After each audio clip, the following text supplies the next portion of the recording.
A continuación, Letras Implacables. Una invitación a poner las manos en la obra. Conducen los escritores Ingrid Córdoba Bustos y Omar Cid. Solo por Radio Recabarren, la voz de las y los trabajadores de Chile. Buenos días, estamos en Radio Luis Emilio Recabarren con Letras Implacables. ¿Cómo estás, Ingrid? Buen día. Buen día, Omar, ¿cómo estás tú? Hoy día tenemos un invitado bien especial, pues un invitado de provincia también. Exacto. Bueno, tiene que ver con contarle a la gente que tiene que ver con otro objetivo de este programa, que es descentralizar el tema de las letras, ¿no es cierto? Generalmente tenemos mucha presencia de los escritores de Santiago, y como si afuera no se hiciera o no se hubiese hecho durante toda la historia bastante y buena literatura. Entonces, sí, estamos invitando gente de provincia que está escribiendo y está escribiendo bien, y también vamos a hablar de autores que también son de provincia, pues, y que son parte de la literatura chilena de manera muy importante. Sí. Bueno, nuestro invitado de hoy es Tomás J. Reyes, un escritor de Talca, de la séptima región, que se inició como poeta y hoy día está más bien en el espacio como novelista, como cuentista, con trabajos bien importantes, desde Sombras de Papel en el 2017, El Lector Perfecto, Hombres de Niebla, un conjunto de cuentos, y, por cierto, La Caída del Ángel Negro, que es el libro que nos ocupa hoy día. Y saludamos y le damos la bienvenida a Tomás. Pues, ¿cómo estás, Tomás? Buenos días, acá. Hola Omar, hola Ingrid, ¿cómo están? Muy buenos días, saludamos también a la audiencia de Radio Recabarren en todo Chile. ¿Sí? Aquí en Talca amaneció lloviendo. Ah, mira. Sí, estamos recuperando un poquito del agua perdida en los últimos 10 años, digamos. Eso, así que bastante contento. Qué bueno. Oye, Tomás, ¿cómo te iniciaste en la escritura? Yo sé que eso lo has contado en otros lados, pero es importante que en otros medios se conozca también. Pues, ¿cómo nació esta idea de escribir esta primera intuición que fue a través de la poesía y luego, ¿no es cierto?, la vertiente que fuiste desarrollando a través del cuento y a través de la novela, particularmente hoy, ¿no? Que es lo que te tiene muy ocupado y es donde estás viendo tus posibilidades en este minuto, la que estás desarrollando más, por cierto. Sí, bueno, eso comenzó por allá mediados de los años 80. Escribí los primeros versos, diría yo, 20 años aproximadamente, y luego surge mi primer libro en 1997, que es una acumulación de textos de esa época. ¿Ya? Entonces en 1997 me decido a publicar el primer conjunto de poemas que se llama Caudales de la Memoria. En los caudales de la memoria, ya la memoria me empieza a fallar. En los caudales de la memoria se llama ese primer libro de poemas que se publicó en 1997. Y de ahí ya, digamos, ha sido imparable, digamos. En el 2000 sale el siguiente libro de poemas, que se llama De la Memoria al Fénix. Y en el 2003, Barrio Hondo. Y ese es mi tercer libro de poemas, y de ahí ya no hay más poesía publicada, por lo menos. Luego, con Barrio Hondo surge la necesidad de ir narrando, porque Barrio Hondo, digamos, es un libro que se refiere a lo que ocurre en la provincia, a lo que ocurre en la ciudad de Talca, a lo que ocurrió y ocurre en la ciudad de Talca. Y me di cuenta que había espacios en que no estaban relatados, que no estaban contados, y que había, digamos, una llanura ahí gigantesca para explotar. Y de esa, digamos, de esa constatación surgen los primeros cuentos. Y luego, digamos, las primeras novelas y todo. Que después de aproximadamente 10 años de trabajo empiezan a ser publicadas en el 2016. Mira, por ahí yo también quería que conversáramos un poco, Tomás, a propósito de la introducción que hacíamos contigo, tu producción básicamente nace, se origina y se publica en regiones. Sí. Sí. ¿Qué dificultad hay ahí, por ejemplo, para el escritor? Sabemos que todo está centralizado en Santiago. ¿Qué dificultad tuviste que enfrentar para, primero, publicar en regiones, conocerte en regiones, y en segundo lugar, presentar una voz representativa de esos espacios que te llevaron a narrar en regiones? Claro, mira, primero fue darse cuenta de que uno tenía que escribir de la provincia y que había cosas importantes que no se habían dicho desde acá. Y eso cuesta, no es tan fácil. No es tan fácil porque el reflejo de lo que se escribe en otros lados, digamos, a veces te opaca. Y no solo te opaca, sino que te encandila. Y no logras ver bien lo que está, digamos, a tu alrededor. Eso me pasó en los primeros años. Y de hecho mi poesía era mucho más parecida a la poesía francesa que se escribía en el siglo XIX, fin del XIX, principio del siglo XX. A eso se parecía, digamos, estos primeros poemas. Hasta que en una discusión, una conversación con Juan Cameron, en un bar de Talca, tiene que haber sido por ahí por el 2001, tiene que haber sido por 2001, Juan me dice, oye, tú estás escribiendo como si vivieras en París. Entonces, ese comentario, que en el momento no le dimos mucho boleto, me quedó dando vuelta, y surgieron los primeros poemas de Barrio Hondo, que se referían a mi familia, a mi infancia, al barrio donde nací, a las cosas que ocurrían, digamos, ahí en ese barrio, a los borrachos, al tipo que murió en la calle, etcétera. Empezaron a surgir cosas y me empecé a percatar de que había ahí un mineral inexplotado inmenso, y que no iba, y seguramente no iba a llegar, aunque me dedicara toda la vida a escribirlo, no lo iba a escribir completo. No es. Entonces, en esa tarea estoy. Sí, en esa tarea estoy.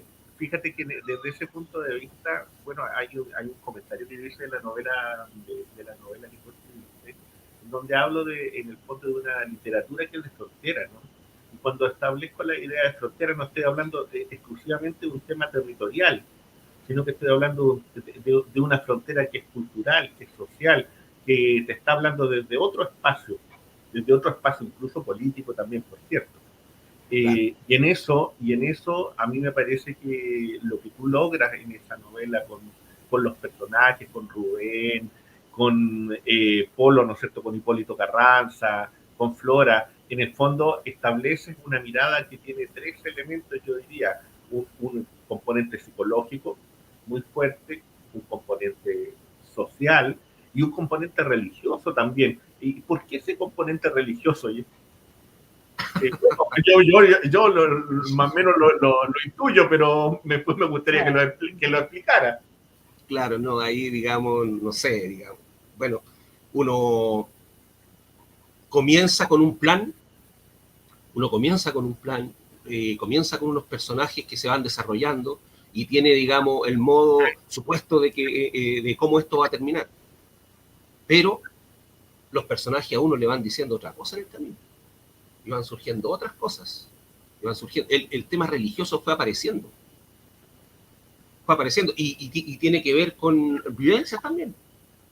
Con algunas vivencias, digamos, personales que he tenido. Entonces, el tema religioso ahí aparece importante y fuerte porque también está el tema del mal. Esta historia, digamos, está instalada, digamos, en el barrio Paraíso, que es mi barrio de infancia. Los niños que ahí aparecen, los adolescentes que ahí aparecen, son mis amigos. O muy parecidos a ellos, digamos. Muy parecidos a ellos. Pero, y ahí se instala el mal. ¿Y quién es el mal? Hipólito Carranza, que es un tipo que viene de otro lado. Es un tipo que es de otra clase social también. Y por lo tanto tiene otra vivencia del mal. Un mal casi absoluto. Entonces, el tipo se instala ahí y cambia todo. trastoca todo. Y ahí Tomás, nace la novela. Entonces, ahí sí, hay una cosa que me gustó mucho a mí en la novela, que siento que haces un ejercicio de desacralización y también, ¿no es cierto?, de desheroización bien, bien interesante. ¿Por qué de desacralización? Porque generalmente en la literatura tradicional instala este espacio de la niñez como un espacio sagrado de la pureza, de la inocencia. Y tú haces el movimiento contrario, ¿no es cierto? O sea, asocias eh, el mundo infantil, el mundo preadolescente, ¿no es cierto?, a una idea del mal y de la violencia. Y hay una apuesta bien audaz y un ejercicio para mí de desacralización de un espacio que siempre se nos quiere presentar como suave, etcétera. ¿Por qué eliges esa opción? O sea, ¿por qué mostrar desde ese espacio esta idea del mal? porque, bueno, fue esto surge en la creación de los personajes, digamos. En la creación de los personajes, cuando surge Hipólito Carranza, se me presenta como un tipo maldadoso, como un joven, con un poco mayor que el resto, 1 o 2 años mayor que Rubén y que Flora, ¿cierto? Pero que traía en sí la maldad. ¿Por qué? Porque venía también de un espacio en que había sufrido mucho, digamos, en que había sido maltratado, en que había sido... Es una... es una... Es un demostrar también que el maltrato construye el mal. El maltrato en este caso, digamos, de la madre, el maltrato del padre, el maltrato de la hermana, transforma a Hipólito Carranza en un monstruo de 13 años, de 14 años, que es capaz de matar, que es capaz de hacer sufrir, que es capaz de abusar, que es capaz de hacer 1000 cosas, digamos, para hacer sufrir a los demás y para que los demás paguen el sufrimiento que él recibió desde pequeño, desde los 5 o 6 años.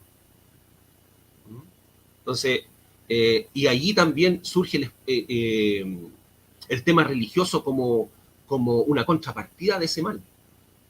Una contrapartida de ese mal.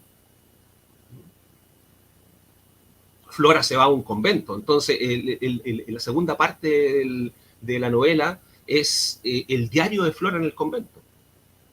Pero siempre Flora, digamos, está acordándose de la infancia, está acordándose de Rubén, está acordándose de aquellos días que vivió. ¿Ah? Entonces... Pero aquí no hay héroes. O sea, aquí no hay héroes en el sentido tradicional de la palabra, ¿no? No. Es una novela de reconstitución, diría yo también, psicológica. Exacto. Del personaje. Rubén va en busca de su historia, va en busca de aquello que lo hizo sufrir tanto que le cambió su vida y que no le ha permitido reconstituirse y construir una vida propia. Entonces va en busca de ese pasado y regresa al barrio de infancia del que había huido prácticamente con su madre. Vuelve después de los 40 años a tratar de reconstruir todo. Y busca a Hipólito también. Busca a Hipólito Carranza, que es el malo, digamos, del asunto, que está en la cárcel porque había participado en 2 asesinatos. Entonces, y en los cuales también tiene algo que ver Rubén, aunque no directamente. Entonces, el tipo, digamos, se va reconstituyendo a sí mismo a medida que va volviendo a esos espacios de la adolescencia. Y va cambiando también, porque al principio, ¿qué es lo que quiere? Quiere puro meterle un par de tiros al tipo que lo hizo sufrir de esa manera y que le cambió su vida, digamos, a Hipólito Carranza. A eso va. Va en busca de venganza, va en busca de... Pero va cambiando en el transcurso de la novela. Y ese es parte de la profundidad del personaje, digamos. A mí fíjate que hay otra cosa que a mí me llama la atención. Se te escucha poco, Omar. Ahora sí, mira, sí, ahora sí. hay otro elemento que a mí me llama la atención dentro de esta novela, que es en este regreso de Rubén, que en el fondo es también como el juego de la sociedad chilena o el juego de las sociedades que han sufrido situaciones que son muy terribles, que significan un cambio radical dentro de su historia, dentro de su vida, y en este ejercicio de regreso hay, como dices tú, Ingrid, una desmitificación por una parte, pero también por otro lado hay un ejercicio de descolonización. Hay un ejercicio, ¿no es cierto?, de desengancharse de lo anterior y entrar en una mirada crítica, de darse cuenta de dónde se está parado, desde dónde se está mirando. Y a mí eso me llama profundamente la atención, no solamente porque los personajes estén instalados en un espacio, ¿no es cierto?, que, insisto, es un espacio fronterizo, porque este pueblo es un pueblo que está en tu memoria, está en tu ejercicio, que tiene que ver con algo que existe en la realidad, pero que ya es otra cosa, y que sin embargo ahí se genera esta sensación de que este regreso es un regreso crítico, no es un regreso así nomás, no es volver por volver, no es volver por añoranza, por decirlo de algún modo. Claro, no. Él vuelve a reconstruirse, él vuelve a rehacer la realidad en el fondo. Y habla con tipos, digamos, que vivieron la misma época de él y trata de escuchar qué fue lo que hizo mal él también. Entonces,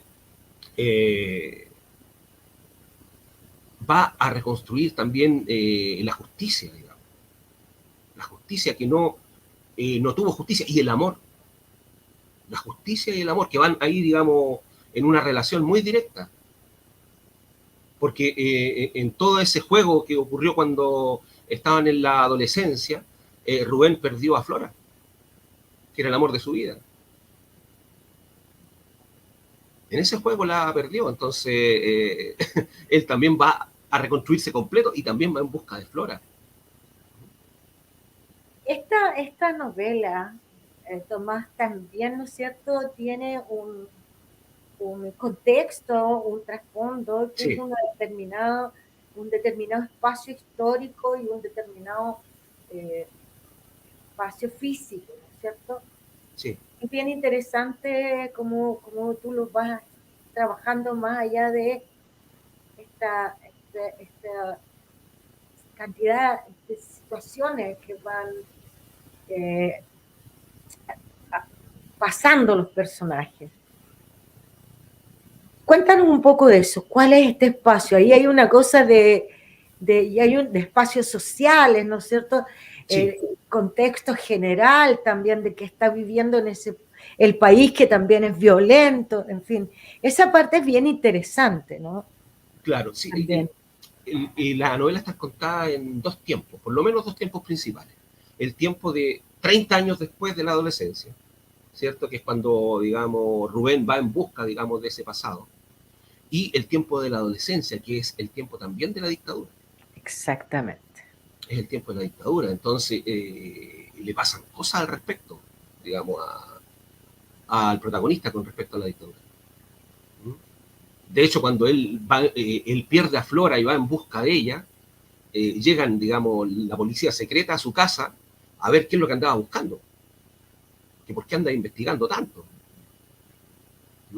Entonces, está ahí también el germen, digamos, de la novela, digamos. Es una novela social también, una novela política. Toda novela para mí es política. Toda novela es política. Además que este Hipólito Carranza, ¿no es cierto? Preadolescente, en el fondo, en este microespacio, en este microcosmo que tú construyes con los muchachos, está repitiendo ni más ni menos lo que está pasando en el país, ¿no es cierto? Este clima de violencia, donde hay uno que determina lo que los otros hacen. Entonces es muy interesante eso, porque en este microcosmo se está reflejando de alguna manera lo que está pasando en el macrocosmo. Es decir, también está habiendo mucha violencia, abuso. Es un líder nefasto, digamos, ¿no? Claro. Un líder no muy bueno, digamos, yo diría que bastante malo. Podría haber sido parte de la Junta Militar perfectamente, si hubiera tenido claro, sí, no, por supuesto. Por supuesto, y también podría ser, digamos, está como esa diferenciación social. El tipo trae la maldad, pero trae la maldad desde otra clase social, desde otras vivencias.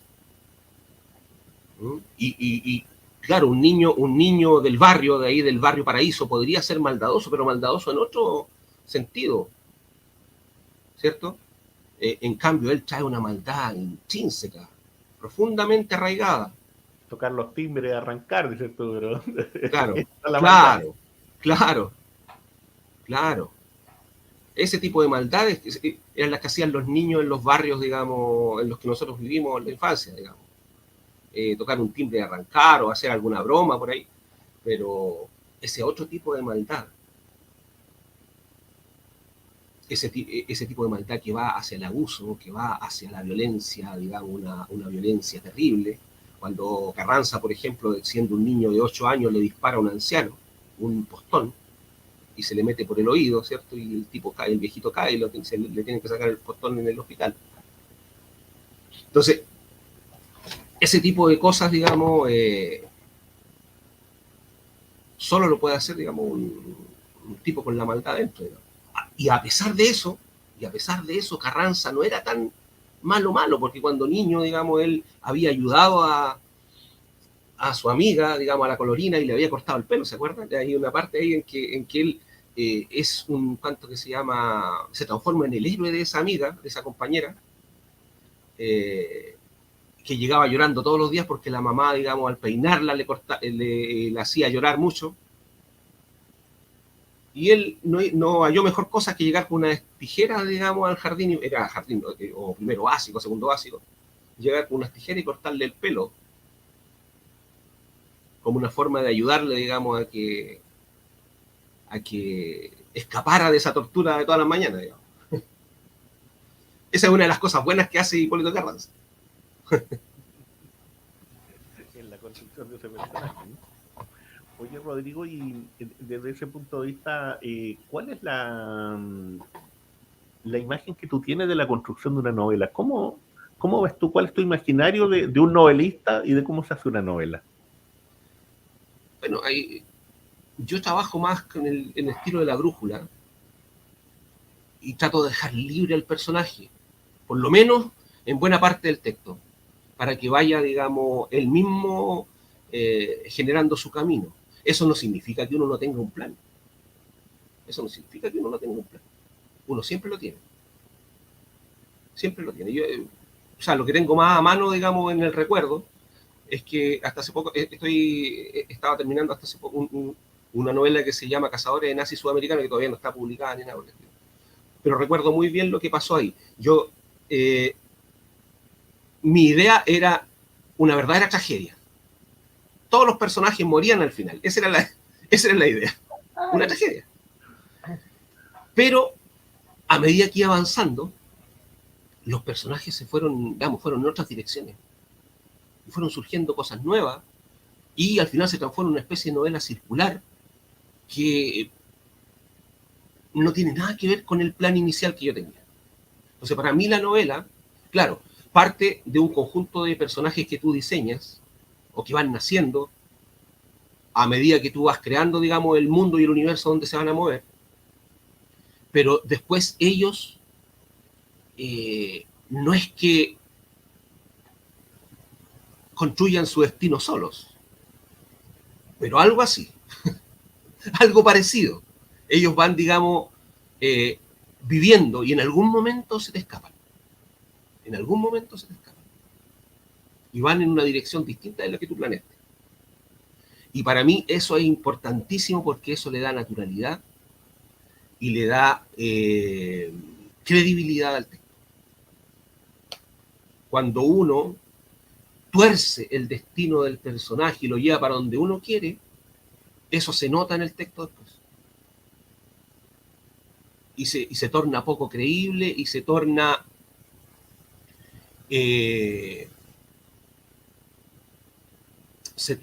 muy a ver, es que no encuentro la palabra, pero empaquetado, así como claro, muy empaquetado y como muy predecible. Ahí está, esa era la palabra, predecible. muy predecible. Y al ser predecible pierde la magia, pues. El lector va a saber de antes lo que va a ocurrir después, entonces va perdiendo la magia.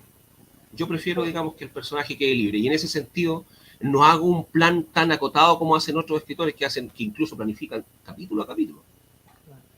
Eso no significa que no se planifique, es posible que sí se planifique, de hecho lo hago, pero dejo que el personaje vaya yendo, y si quiere cambiar y si se quiere ir en otra dirección, bienvenido sea. Tomás, el plan no es... no, dime, no hay.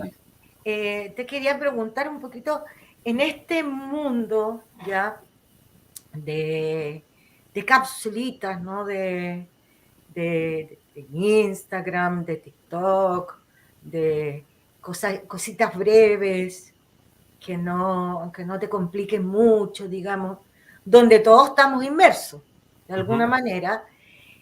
¿Tiene algún sentido y algún sentido social escribir una novela como la tuya, que es como de 200 páginas? ¿Tiene algún sentido hoy día seguir explorando y jugándose por este tipo de relatos que requieren en general una lectura de parte del receptor? No solo eso, yo diría que son necesarias las novelas. Son necesarias las novelas porque la novela le compite al universo, le compite al mundo, le compite a la realidad. Sí. La novela plantea una realidad alternativa. Te muestra que es posible un mundo distinto al que existe, un mundo mejor. Y eso desarrolla el espíritu crítico en las personas. Por eso es fundamental la novela, en nuestros tiempos. A lo mejor en otras épocas, digamos, era otra cosa, digamos, lo que se necesitaba, más las obras de teatro, la tragedia griega, etc. Eran otras maneras. Pero en estos momentos, yo pienso que la novela es uno de los instrumentos más profundos, a través de los cuales uno puede criticar la sociedad y plantear la posibilidad de otra nueva. Sí.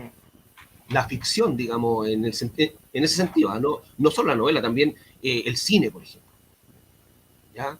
O las cuanto que se llaman las series que se ven, digamos, las series son remedios de novelas río, según mi parecer. Amén. Sí. Oye, Tomás, una pregunta, pero quiero que me la contestes después de nuestro, ¿no es cierto?, el momento de corte. Mira, quisiera comentarte o hacerte la pregunta de qué piensas tú de Carlos Droguet, porque yo veo que hay ciertos elementos que se enlazan entre ambos.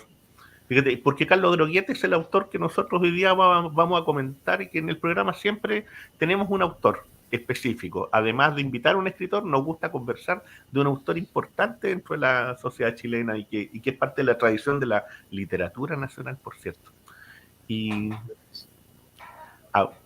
abrimos el espacio entonces.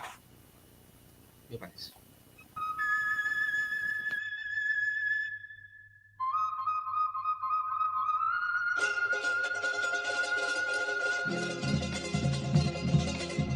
Cápsulas Recabarren, memoria histórica, aquí en Radio Recabarren, multiplataforma, la radio online de la Central Unitaria de Trabajadores.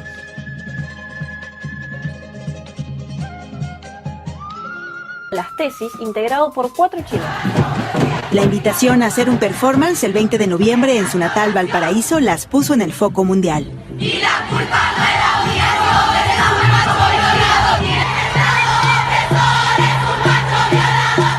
emocionada, abrumada, contentas por un lado, pero por otro lado también no deja de ser doloroso el ver cómo es una lucha común respecto a algo que es terrible finalmente, lo que nos une a mujeres y disidencias, ¿no? Por todo el mundo. Mucha fuerza para su lucha allá en México. Y la culpa no era mía ni donde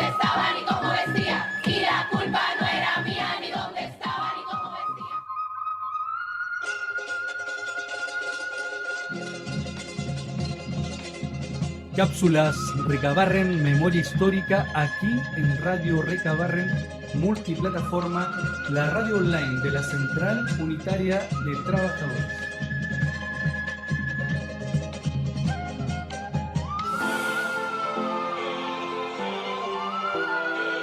Cuéntale a todas y todos los trabajadores del país que tienen un nuevo espacio en Radio Recabarren Multiplataforma. Sigue nuestra transmisión continua 24 horas en www.cutchile.cl y nuestra programación en vivo desde nuestro Facebook, Radio Recabarren.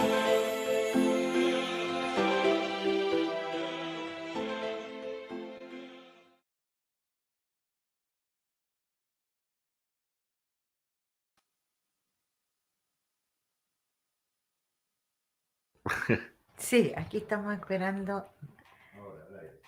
Sí. Bueno, estamos retomando nuestra conversación con el escritor talquino, ¿no es cierto?, Tomás J. Reyes, con quien estábamos hablando respecto de su novela, de su última novela, La caída del ángel negro. Y también introduciendo al autor del que nosotros vamos a hablar hoy día, pero tú le habías hecho una pregunta. Sí, Tomás. quería preguntarte, Tomás, ¿cómo veías tú porque a mí me llama la atención que en el escritor que escogimos esta semana, que es Carlos Droguet, hay ciertos elementos comunes, fíjate. Hay ciertos elementos comunes porque Carlos efectivamente recrea situaciones que son de la realidad, de la contingencia, pero es una forma de memoria. Hay una construcción de memoria ahí muy importante y yo creo que en tu literatura también hay una construcción de memoria muy importante, muy relevante. ¿Cómo ves tú eso? ¿Y qué es lo que, así en términos generales? Porque después Ingrid nos va a hablar de algunos datos de Carlos Droguet específicamente, ¿no? Claro, mira, ¿Qué piensas tú de eso? Lo que estaba viendo, digamos, de Carlos Droguet, me parece, digamos, un novelista extraordinario, extraordinario. Yo he leído algunos libros de él, no lo he leído todo, lo que ha caído en mis manos. Comencé hace algunos años con Patas de Perro, que me fascinó. Después, hace poco, Eloy, el Mocho Eloy, Sí. ¿cierto? Y ahora último, digamos, 12 muertos en la escalera, que tiene que ver, digamos, con la matanza del seguro obrero. 60 muertos. 60 muertos en la escalera, sí, perdón. Entonces, es una novelística de violencia. Es una novelística de violencia y ahí se topa, digamos, conmigo.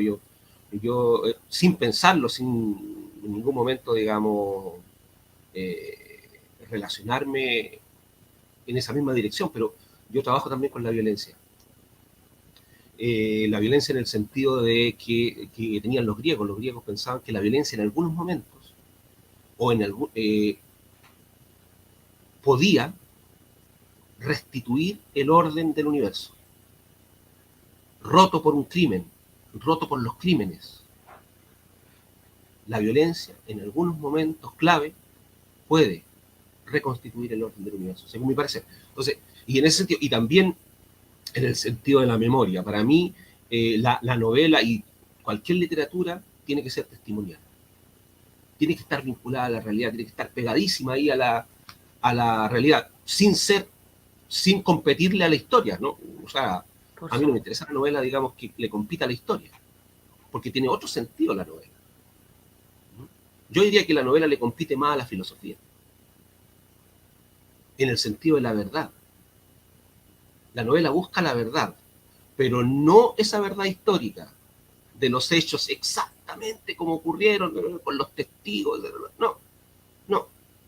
El periodismo le podría competir, digamos, ese tipo de historia.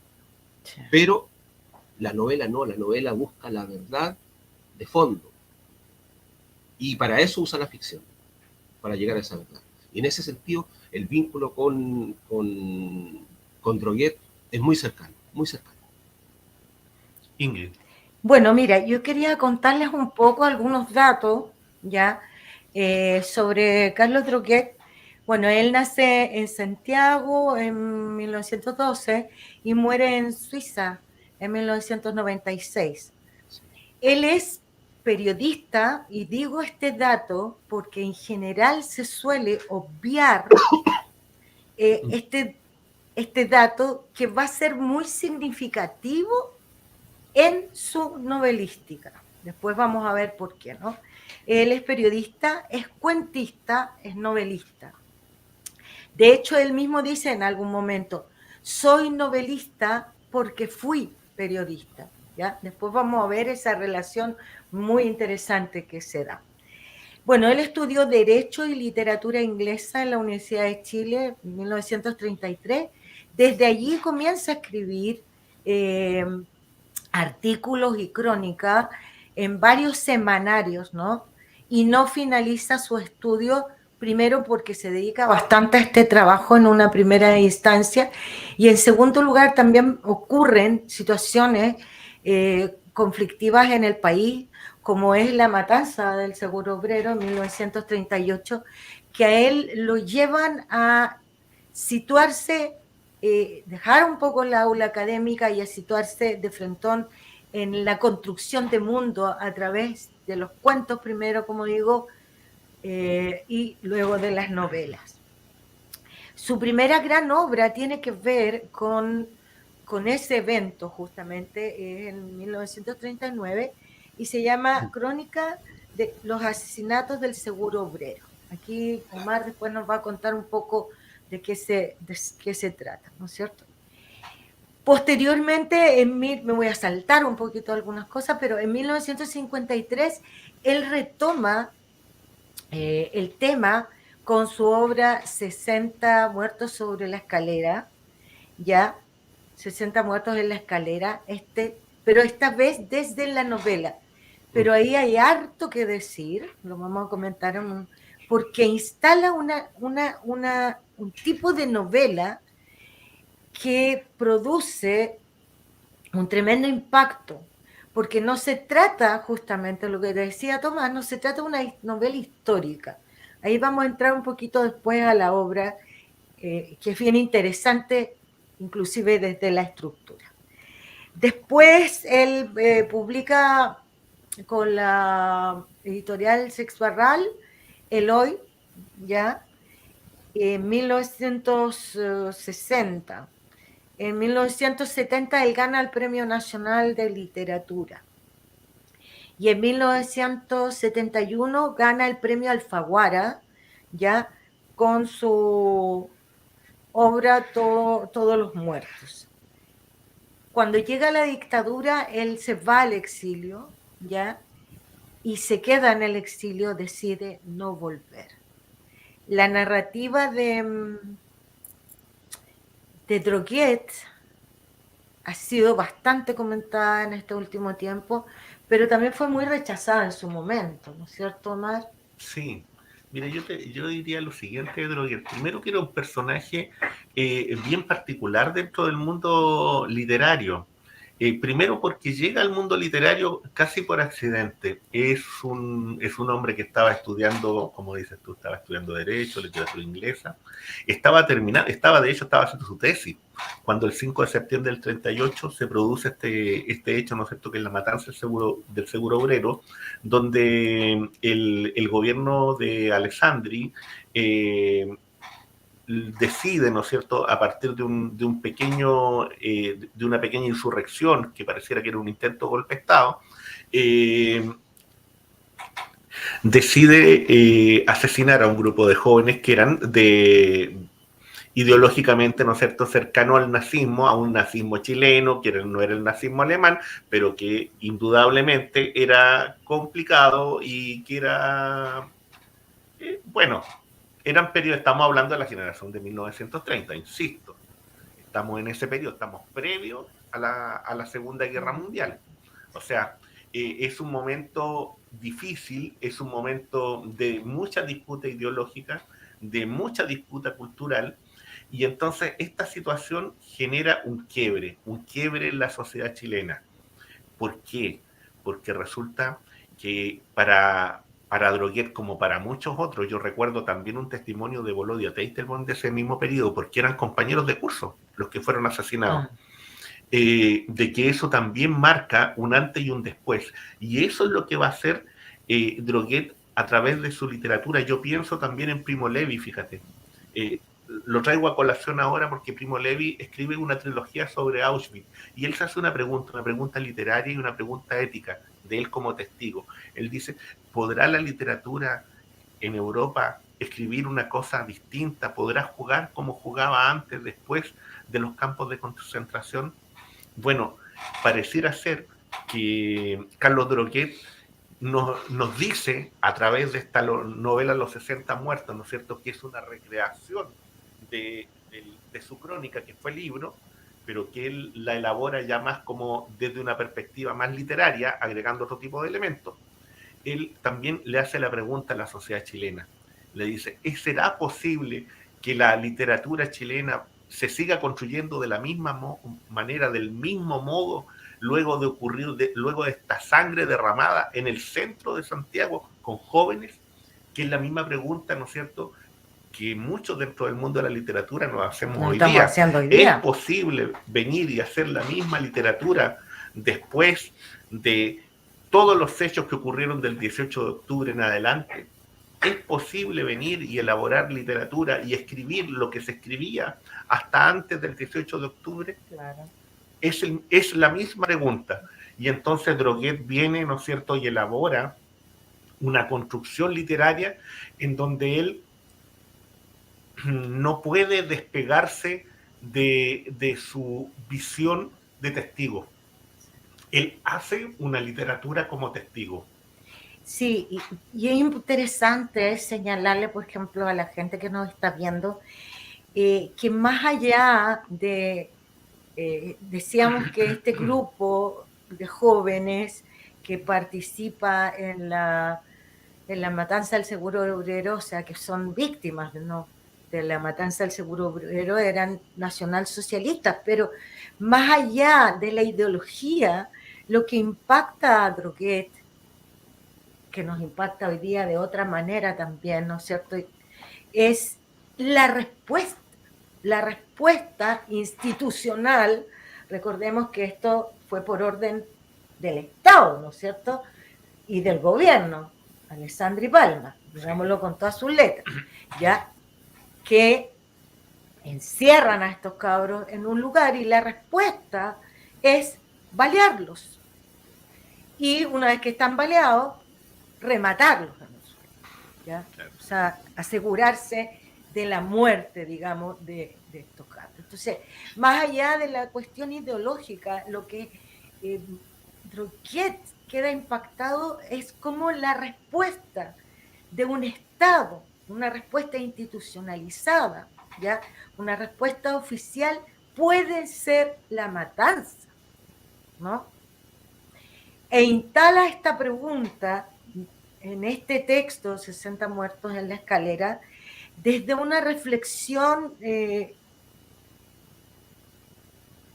introspectiva, valórica, ¿no?, axiológica, y todo hay un sistema axiológico que él va a construir muy interesante, donde va a apelar a que no solamente a la descripción de los hechos, esta no es una novela histórica, ¿ya? Esta es una novela que toma un hecho histórico en el fondo para mostrar preguntas y además para mostrar la corrupción del poder en sus distintos niveles. Y también algo muy interesante, la intrahistoria de una ciudad, que era un poco lo que hablamos con el Tomás, ¿no es cierto? O sea, cómo hay una historia de una ciudad hacia el frente, digamos, para la tele, digamos, y cómo hay una intrahistoria que se construye. Y también una microhistoria en cada uno de esos personajes. Disculpa, Ingrid, hay frases muy fuertes que se recogen de la crónica y luego en la misma novela, por la fuerza que tuvieron en su momento, ¿no? Este oficial que está a cargo del operativo que viene y cuando vienen llegando las ambulancias le dice, no, retírense porque aquí no van a haber heridos. Exacto. O sea, váyanse, aquí no va a haber heridos. Pero eso también, Carlos Droguet tenía sus amigos eran Manuel Rojas, sus amigos era Pablo de Roca. Ese era el núcleo con el que él tenía más cercanía dentro de la literatura, que si uno lo mira, era un grupo literario o un grupo de amigos, ¿no es cierto?, que estaban muy fuera de los espacios, por decirlo así, institucionales. O sea, porque alguna vez se dijo que Droguett era cercano al nacionalsocialismo, cosa muy errada, nunca fue cercano a eso. De hecho, él en Europa militó en el Partido Comunista Francés, por cierto. Es que se confunde, te fijas, vuelvo a insistir y quiero que haya mucha claridad respecto de esto. Droguett toma primero en 1939 esta crónica, ¿no es cierto?, sobre este evento y luego reconstruye esta narrativa en 60 muertos en la escalera. Pero no es porque haya sido proclive al nacionalsocialismo en modo alguno, tú lo acabas de señalar, muy por el contrario. ¿Ya? Lo que a él lo impacta, le horroriza, en el fondo es la respuesta sistémica, lo que eso implica. Ahora, hay una cosa bien interesante ahí, porque esta obra fue, comillas, descalificada, y de repente dicen los críticos de ese momento y otros más, y algunos detractores de Droguett, dicen esto es un collage, es como una pegatina de mucho. Porque el que hace técnicamente también una propuesta bien osada, él combina relatos, y por eso digo que la cosa periodística es muy interesante. Hay 12 fragmentos, algunos decían que eran 2 o 3, no, son 12 fragmentos, ¿ya?, que Droguett incluye en la novela, que vienen de artículos y cuentos anteriores. Y él las imbrica con esta historia, ¿no es cierto?, dándose un salto enorme, porque hacer ese trabajo de urdir una trama tomando referentes desde otros espacios es un juego técnico que hay que ser muy capo para hacerlo, hay que ser muy capo y recrearlo. A eso le llamaron collage. Yo los invito a leer la obra y vamos a ver si es que es un golazo. Y les paso al dato, está, como hemos dicho muchas veces, y tratamos de ocupar, ¿no es cierto?, ese espacio porque es un espacio público, exacto, porque es un esfuerzo, ¿no es cierto?, del Estado chileno, que es Memoria Chilena. Busquen Carlos Droguett, presionan el link documentos y buscan 60 muertos. Y está también su primera obra, está los asesinatos del Seguro Obrero, está sí. El Hoy también, sí. Así que pueden descargar. Pero esta obra instala una cuestión que es muy de ahora, ¿no? Sí. Omar, que es esta hibridez entre una crónica, entre un relato, entre una reflexión filosófica, todo aquello entrelazado e imbricado a través del lenguaje. Yo creo que Carlos Droguett se las manda ahí realmente, en cómo juega con estos elementos, sí. ¿No? Oye, Tomás, ¿y tú cómo ves ahí en Carlos? Principalmente porque hay una pregunta que de repente a uno le hacen en diferentes lados, que tiene que ver con esta idea, ¿no es cierto?, de que el lenguaje lo es todo y que pareciera ser que el sujeto desaparece a partir del lenguaje. Que no sé si en algunos lugares y lo plantean, ¿no es cierto?, como un espacio literario. Pareciera que Droguett, si hay algo que no ocurre con Droguett, es exactamente eso. En Droguett, con la historia. Claro. Sí, una relación directa con la historia, con la sangre.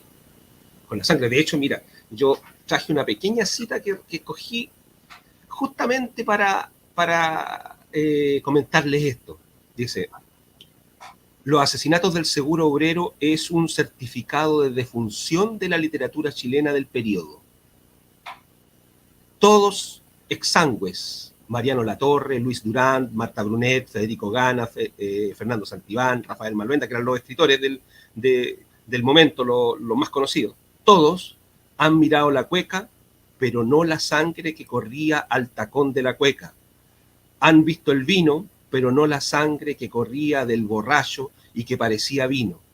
Han visto al patrón enamorado de la chinita, pero no han mirado la sangre del aborto. Yo creo que ahí está dicho todo, ¿no? Sí. Claro. Digamos, Palabras de Carlos Trogueta. la novela, digamos, del momento era una novela realista que existía, pero una novela realista que hablaba de la cueca, que hablaba del campo, que hablaba del cuanto que se llama del patrón que se enamoraba de la china, un montón de cosas de ese tipo, pero no hablaba de lo que estaba ocurriendo debajo, ¿cierto? No hablaba de lo que estaba debajo de la alfombra. ¿Y qué era lo que estaba debajo de la alfombra? Los asesinatos, el asesinato del seguro obrero es uno, hubieron otros antes, Muchísimo. y muchos después. Entonces, había muchas cosas ocultas en la sociedad chilena en el momento que no eran tocadas por la literatura. Y por eso, digamos, él está, digamos, en este vínculo con la violencia, en este vínculo, digamos, con la verdad histórica, en el fondo. Sin por eso escribir historia. Él hace ficción. Porque él es un cuento que se llama, es un narrador, o sea, el narrador de esta novela, 60 muertos en la escalera, va y se encuentra con la matanza. Es un narrador que va por la calle, por las calles de Santiago, ¿cierto? Y de repente se encuentra con la matanza. Entonces, es novela, absolutamente, eso no es historia. Es una ficción.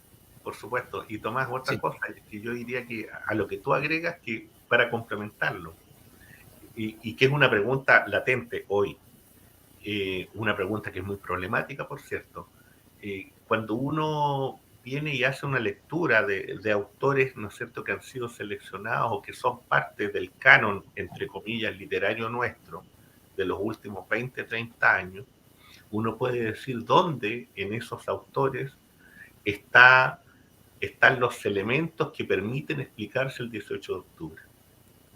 ¿Dónde? Y uno se da cuenta que si uno mira a novelistas y poetas de ese periodo, salvo excepciones, que las hay, por cierto, a mí se me ocurre uno inmediatamente, que es Pedro Lemebel, de inmediato, y habrá otros, no. Y otras, ¿cierto? Y otras, por favor, para no descalificar a nadie y no que nadie quede fuera. Sin embargo, el continuum pareciera ser es que tú no encuentras elementos, no encuentras rastros, no encuentras huellas que permitan, ¿no es cierto?, dar cuenta de esta situación que viene y golpea y que cruza la sociedad chilena, y que es lo que los tiene discutiendo hoy día, por cierto. Sí, yo creo también que es importante regresar a la pregunta que tú planteabas.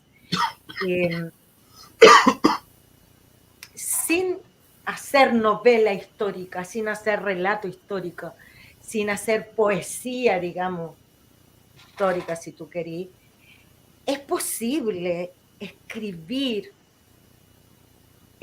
fuera del sujeto, cuando hay un contexto como el que se vivió entonces o como el que se vivió recientemente, donde como dice Tomás, donde ha corrido la sangre de gente concreta, se puede seguir escribiendo,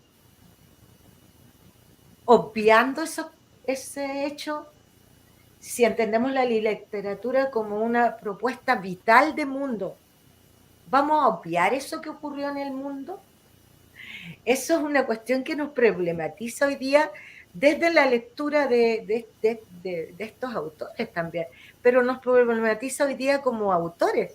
Los que estamos aquí estamos escribiendo. Vamos a seguir escribiendo como si nada hubiese pasado. ¿Cómo lo ven? Eso. Yo creo que no.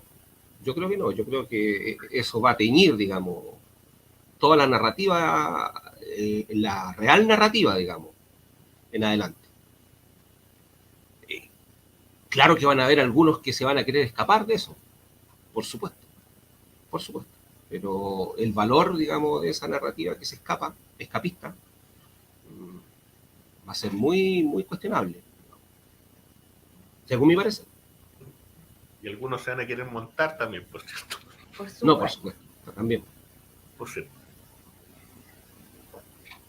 En todo caso, lo que queremos señalar es lo siguiente. yo creo que ahí ustedes también están de acuerdo, chiquillos. Cuando uno lee a los autores que hemos estado mencionando, Carlos Droguet y otros más que han estado, cuyas obras hemos estado mencionando, no los puede leer como pasado, no los puede leer en clave de recuerdo. ¡Ay, qué interesante este librito, qué bonito! Mira, me cuenta una historia pasada. O sea, una de las cosas que hace Droguet y que en el fondo es fundamental en la literatura, es que la literatura que hace también el Tomás, ¿no es cierto?, en esta obra, es una interpretación del mundo. Y el mundo no se interpreta en pasado. O sea, yo no leo una obra en pasado. Yo la interpreto según lo que está pasando en mi mundo y en el mundo, ¿no? Porque hay esta idea de que hay que leer para ser culto y que hay que leer como que lo escribió por allá, por no sé cuánto, y ahí nomás es válido. Entonces destruir también esa, no sé si destruir, pero yo me atrevo a decir destruir. Lo otro es que hay pasados que no pasan, Ingrid. Exactamente, exactamente. Hay pasados que no pasan, hay pasados que siguen con nosotros, hay pasados que están aquí presentes hoy. Y que no pasan 50 años, 100 años después, no pasan. Te puedo decir, por ejemplo, la guerra del Pacífico. Todavía no pasa. ¿Por qué no pasa? Porque todavía estamos en conflicto con Bolivia, todavía estamos en conflicto por el mar con Bolivia, estamos en conflicto los peruanos siempre han querido recuperar Arica, y vamos a tener para otros 100 años más seguramente. Entonces, hay pasados que no pasan. Lo que llamaron la guerra de Arauco y que hoy día tenemos, ¿no es cierto?, las tierras de Gualmapu en conflicto. La pacificación, la famosa pacificación, que nunca fue, a mi modo de ver, claro, pero todavía no pasa. Tampoco pasa. Hay pasados que no pasan, hay pasados que no pasan, el golpe de Estado. No pasa. Todavía, digamos, todavía estamos, hay gente que está buscando a sus parientes, a sus padres, a sus hermanos, todavía. Todavía hay cosas que no se explican, todavía hay verdades que están ahí ocultas y que están en pleno proceso. Todavía estamos, y todavía nuestra realidad y las decisiones que se toman hoy todavía están marcadas por ese hecho. Así es. Todavía. Estamos discutiendo, se abre la discusión, el 4 de septiembre los chilenos tienen que definir. ¿Y qué es lo que tienen que definir? Definen una constitución que nació a partir de un golpe de Estado frente a una constitución que nace en otro momento histórico y bajo otras circunstancias. Eso o sea, así de fuerte, así de real, así de concreto es el tiempo referencial, ¿no es cierto? Exacto. Sí. Entonces, yo creo que la matanza del seguro obrero sigue ocurriendo, digamos. Lo que escribe Droguet ahí y lo que él transforma en una ficción después, en 1953 creo que se publica, 60 muertos en la escalera. En el 60. Sí. Ya. No, en 53, sí. Tiene razón. 53. En el 53, sí, en el 53. En el 53 se publica esa ficción. Pero es una ficción que no pasó. Y de hecho siguió viviendo en Chile, de hecho después se transformó en un golpe de Estado. En donde se sigue asesinando gente. Tenemos que pensar. Y se transforma también en lo que está ocurriendo en la Araucanía actualmente. Es que el Estado, digamos, ejerciendo el poder, la violencia, en contra de los individuos, en contra de los ciudadanos. Sigue ocurriendo. Sí, mira, yo creo que efectivamente hay una dimensión histórico, social, ¿no es cierto?, donde la literatura va jugando un papel muy importante, muy relevante, y como tú dices, Tomás, bueno, todo esto va ocurriendo, todo esto está ahí todavía, está en nuestra vida, en la historia, esta historia pasa por nuestros cuerpos. 1907 pasa por nuestros cuerpos, 1973 pasa por nuestros cuerpos, esta matanza del seguro obrero pasa por nuestros cuerpos. Todo lo que ocurrió el 18 de octubre pasa por nuestros cuerpos, está aquí, está con nosotros y nos toca directamente. O sea, 1492 pasa por nuestros cuerpos, así de claro. Así de claro. Y todo lo que significó, ¿no es cierto?, el proceso de la usurpación, toda esta dimensión cultural, política, epistemológica, desde todos los puntos de vista. El pasado no pasa. Todo está aquí, todo está con nosotros. Y eso, bueno... Bueno, Walter Benjamin lo señala, o sea, no hay un corte entre el pasado y el presente, ¿no es cierto? Y lo que viene, sino que es construcción que se va indicando de una manera. Un continuo que se rompe con ciertos procesos que, bueno, ocurren a veces en la historia. Y con esa frase vamos cerrando el programa. Yo quería dar las gracias a las personas que nos han mandado por ahí algunos mensajitos, a las personas que están escuchándonos y que nos retroalimentan con sus buenos deseos y sus mensajes. Sí, pues agradecer muchísimas gracias. Muchísimas gracias. A ti también, Tomás, muchas gracias por el tiempo, por la reflexión. Un abrazo para ti. No, al contrario, ustedes, digamos, muchas gracias por haberme entrevistado, por haberme invitado, digamos, a su programa. Un abrazo, Ingrid, un abrazo, Omar. Nos veremos próximamente. Nos vemos. Chao, Ingrid. Chao a todos. Chao. Estamos viendo. Chao. Nos vemos el próximo miércoles. Chao. Derechos laborales, individuales y colectivos y las demandas por trabajo decente. Infórmate aquí con cápsulas sindicales por Radio Recabarren. Hoy en día han surgido grandes desafíos para la regulación del tiempo de trabajo. La irrupción de la tecnología, el trabajo flexible y el trabajo a distancia son nuevas formas de organización que nos interpelan para resolver las tensiones entre la producción económica y los tiempos para la vida personal. Es necesario fomentar la corresponsabilidad para que la carga de trabajo no remunerado no sea asumido solo por las mujeres. Necesitamos avanzar en recuperar espacios para la vida personal, de modo que tanto hombres como mujeres puedan asumir de manera equitativa labores domésticas y de cuidado. De otro modo, las mujeres seguirán en desventaja para participar del trabajo remunerado necesario para alcanzar su autonomía. El diálogo social y la negociación colectiva son herramientas fundamentales para construir acuerdos sobre la ordenación del tiempo de trabajo. Así, hombres y mujeres trabajadoras podrían organizar sus horarios con sus responsabilidades domésticas, lo que permitiría tener acceso a una calidad de vida integral, con tiempos para necesidades culturales, deportivas, participación social, recreación y descanso. La construcción de un sistema nacional de cuidados, la propuesta de reducción de la jornada laboral a 40 horas, el avance en adaptación de las condiciones laborales, son planteamientos que van en la dirección de un futuro más prometedor, con más justicia social y más igualdad de oportunidades entre hombres y mujeres. Poder sindical para más justicia social. Juntas y organizadas somos más fuertes.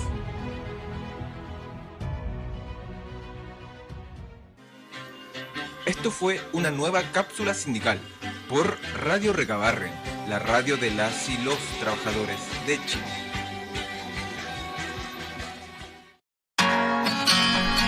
Esto fue Letras Implacables, una invitación a poner las manos en la obra. Lo han conducido los sectores Ingrid Córdoba Bustos y Omar Cid, solo por Radio Recabarren.